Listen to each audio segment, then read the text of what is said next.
Cher ami, bonjour, je suis ravie de te parler aujourd'hui.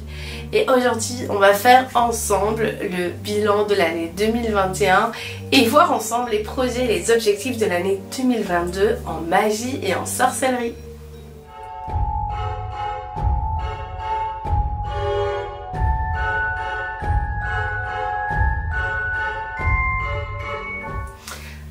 Tout d'abord, je voudrais préciser une petite chose. Je vais te parler de mon bilan personnel dans ce domaine-là, c'est-à-dire mon bilan personnel en magie et en sorcellerie.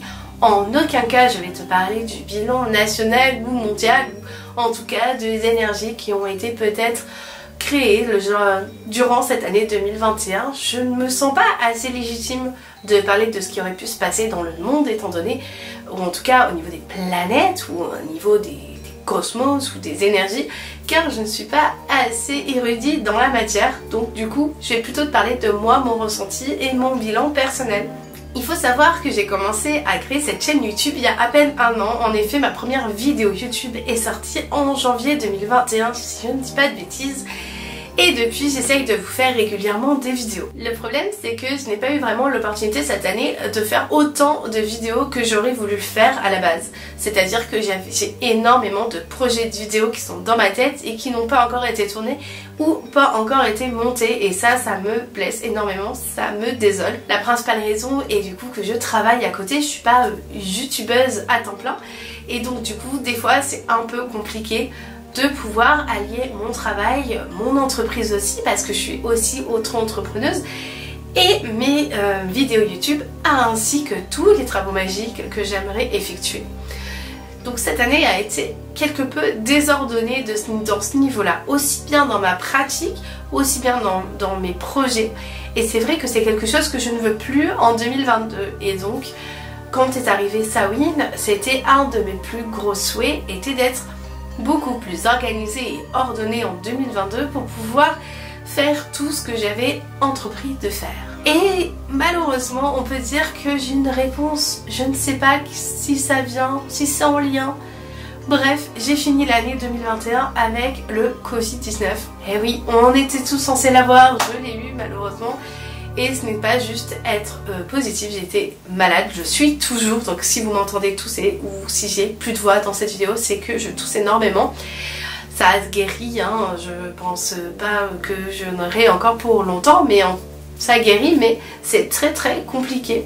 Donc voilà, donc je commence pas très bien l'année au final. Mais bon, j'aime à croire que c'est juste une passade et que ça va bientôt s'arranger. Quand je vous parle de travaux désorganisés, je vais aussi vous parler de mes travaux pratiques en magie. C'est-à-dire que l'année 2021 pour moi a été une année où j'ai beaucoup lu. J'ai énormément lu de livres sans pour autant vraiment retranscrire ce que j'apprenais, ou j'ai dû vraiment retenir peut-être la moitié des choses que j'ai dû lire durant cette année-là. Et c'est vrai que c'est quelque chose que j'aimerais pas reproduire en 2022 parce que j'aimerais vraiment prendre le temps. Pourquoi pas relire un livre une ou deux fois ou retranscrire les éléments que je juge importants directement. Parce que quand on lit, enfin je sais pas si vous êtes comme moi, mais moi quand je lis, en général je suis plutôt sur mon canapé avec un petit thé et vraiment concentrée, mais j'enregistre pas forcément tout et je note pas au fur et à mesure. Et c'est vrai que c'est quelque chose que j'aimerais faire, donc pourquoi pas écrire carrément sur mes bouquins. Tu sais, si tu as vu ma vidéo sur les grimoires et livres des ombres, que j'avais déjà commencé un grimoire en 2021 et donc que j'ai pas mal étoffé. Alors il n'est pas rempli à 100%, hein. On en est à là sur l'intégralité du livre, donc il me reste pas mal de pages. Ce que j'ai retranscrit ici était vraiment, on va dire, les basiques que j'avais appris. Et au final, je me rends compte qu'il y a plein de choses qui mériteraient tellement plus de pages sur un simple sujet. Donc je suis assez frustrée, donc je rajoute des pages.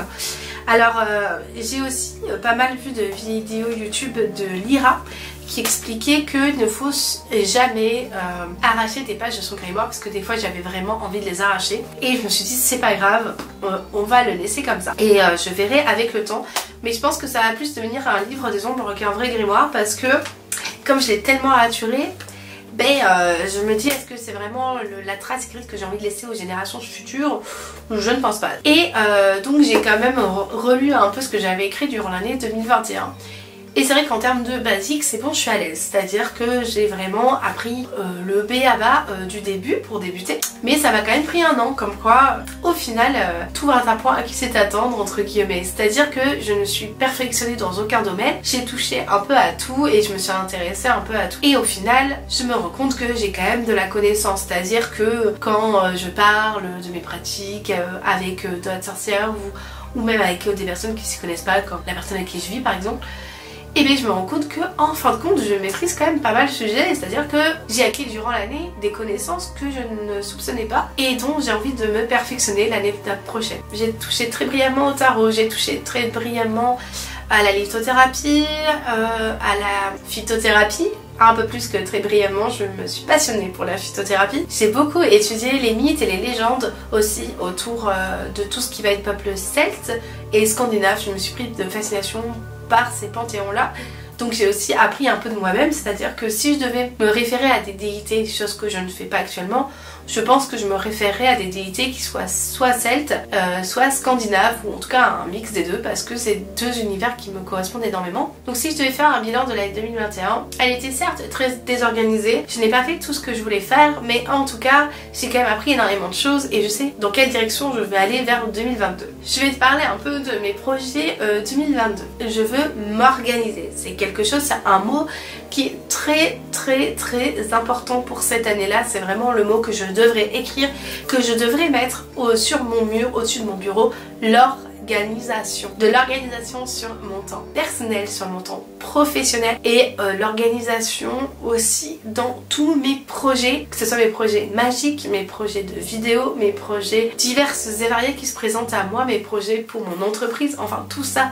Tout doit être plus organisé. Je vais en parler très brièvement parce que j'en avais déjà parlé dans d'autres vidéos, mais pour mes projets magiques, en tout cas pour mon apprentissage de cette année, j'ai décidé de suivre le grimoire de pratique de Lisbeth, qui est assez conséquent, hein, comme tu peux te le constater. J'en avais déjà parlé dans une autre vidéo, donc je vais pas en reparler, mais donc j'ai pu commencer au début de cette année puisque c'est un sorte d'agenda de pratique qui commence au début de l'année 2022. Donc j'ai commencé déjà à définir un peu ce qu'elle demandait, c'est-à-dire là c'était par exemple définir son hôtel. Donc moi en fait comme j'avais déjà un hôtel, j'ai préféré dessiner mon hôtel actuel pour avoir une trace, me dire que voilà cette année là mon hôtel ressemblait à ça, pourquoi il ressemblait à ça. Et j'ai commencé un peu du coup mon travail là-dessus, en tout cas à retranscrire pourquoi je fais les choses qu'avant je ne faisais pas. Instinct, maintenant j'ai envie de comprendre pourquoi. Donc voilà, plein de petits exercices comme ça sont à venir dans son grimoire, donc c'est plutôt chouette. Ça permet aussi de mieux structurer mes apprentissages. Par exemple, en chaque début de trimestre, elle nous demande quel est le travail du trimestre. Par exemple, en janvier, donc que pratique-t-on ce trimestre? J'ai mis pour moi les runes et le tarot. Je pense qu'en un trimestre, c'est jouable d'apprendre les runes et leur signification. Je suis quelqu'un qui apprend très vite quand je suis passionnée et aussi je lis plutôt vite. Donc pour moi c'est assez jouable. Je dis juste les appréhender, pas les maîtriser, parce que pour moi maîtriser les runes c'est un travail qui va prendre plusieurs années, plusieurs tirages, plusieurs opportunités pour approfondir mes connaissances, mais pour les appréhender je pense que c'est assez jouable. Pour ceci, moi je l'ai présenté sur Instagram aussi, mais je vais vous présenter là aussi. Le livre que je suis en train de lire en ce moment, c'est mes premiers tirages de runes. Pas de panique si vous n'avez pas le temps d'écrire la liste de tous les livres que je montre en vidéo sont chaque fois en barre d'infos, donc n'hésitez pas à aller voir. Donc je vais vous le présenter très brièvement. Si vous voulez le voir un peu plus en détail, n'hésitez pas à aller voir sur Instagram, il y a une publication là-dessus. Je fais relativement souvent des publications sur les livres que je lis et comme je vous l'ai dit, je lis très vite. Donc il y en a très régulièrement. Celui-ci, ce qui était intéressant, c'est qu'il avait des petites cartes avec les runes. Et donc c'est quand même pas trop mauvaise qualité. Donc l'avantage c'est que si vous n'avez pas de runes quand vous commencez à lire ce livre, vous pouvez les avoir en carte. Mais par contre voilà, il est intéressant, il y a une très grosse partie sur les légendes scandinaves et sur le pourquoi les runes sont là et pourquoi elles ont été créées, le lien entre elles, tout ça, leurs énergies. Et après il y a des postures de yoga associées à chaque rune, donc c'est plutôt assez intéressant, c'est un mélange yoga runique. Pour les appréhender et mettre un premier pas dedans, pour moi ça me correspond, c'est plutôt pas mal. Après pour aller plus en détail dans les runes, il y a l'EDA qui existe. donc là serait plus sur la mythologie scandinave, les Eddas, mais après il y a d'autres ouvrages que je ne connais pas pour l'instant, mais celui-ci me convenait pour un début très bien et très facile à lire, très accessible au niveau de la façon dont c'est écrit, c'est voilà. Et ensuite donc pour la deuxième partie, ce que j'ai envie d'étudier dans l'année, et donc j'ai mis aussi dans le trimestre même si je pense que ce sera dans l'année, c'est le tarot. Le tarot parce que au final malgré le fait que j'en ai quelques-uns en ma possession, c'est vrai que je suis tout le temps en train de lire le livre pour décrypter mes cartes et j'ai pas encore la fibre pour vraiment connaître soit le b.a.-ba du tarot de base, je parle même pas des oracles, je parle vraiment du tarot. Donc du coup c'est mon objectif, donc pareil, je pense que chaque trimestre je vais me mettre des catégories.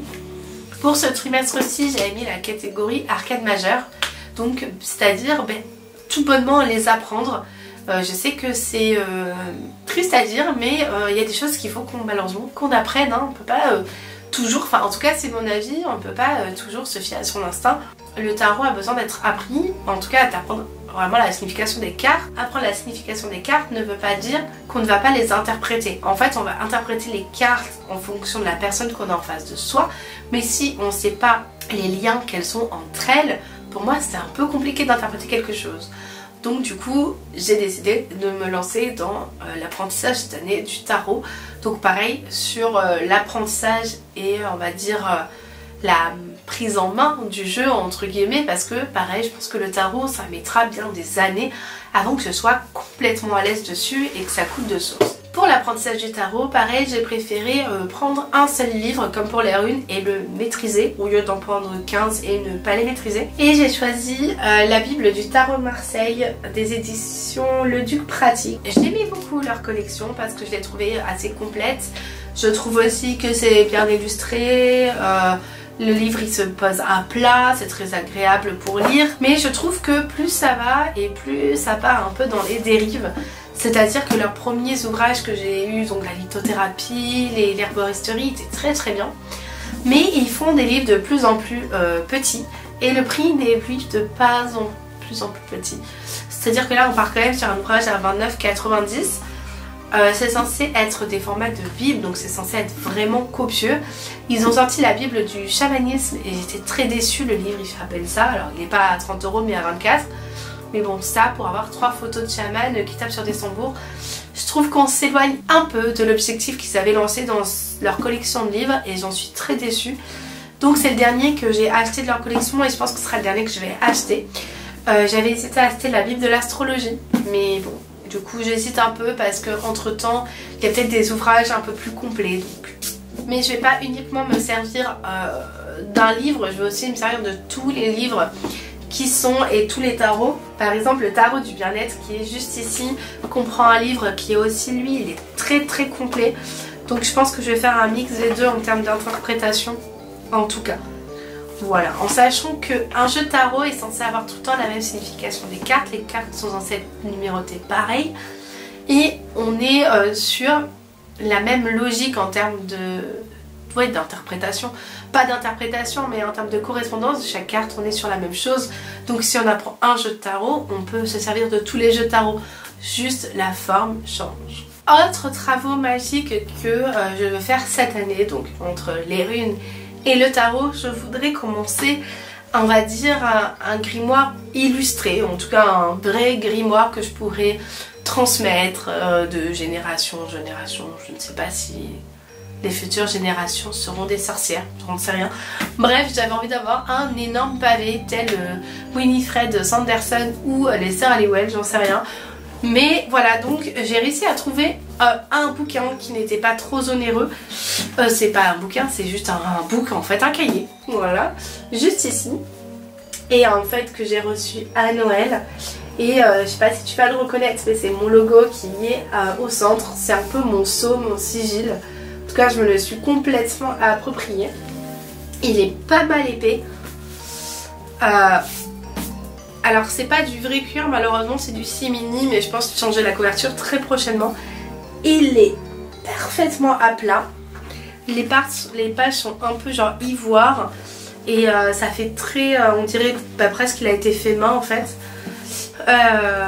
Les pages sont assez épaisses, C'est ce que je voulais parce que, enfin, ouais, soit assez épaisse. C'est ce que je voulais parce que je veux pouvoir peindre directement dessus certaines enluminures. Donc voilà, je vais me lancer dans ce gros pavé. Donc ça va être mon grimoire qui restera toujours à la maison, hein, qui sera sur un trépied. Ça sera pas un grimoire que je pourrais transporter.